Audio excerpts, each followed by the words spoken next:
मित्रांनो, कोल्हापुरातील शिवाजी चौकात पुढं पापाची तिकटी लागते. पापाच्या तिकटीच्या जवळ बजाप माजगावकर तालीम मंडळ यांचा गणपतीचा सुंदर देखावा मी बघायला गेलो होतो.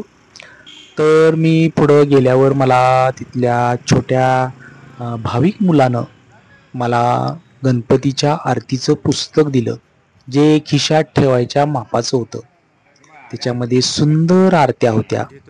मग ते पुस्तक मी घेतलं आणि गणपतीचं दर्शन घेतलं.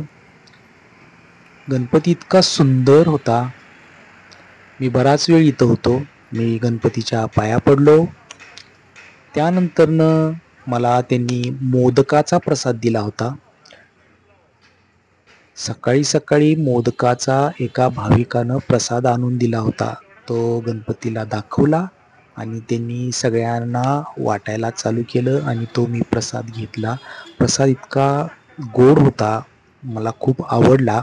मी अजून एक मागून घेतला आणि मग देवाचं दर्शन घेतलं, पाया पडलो. Thank you.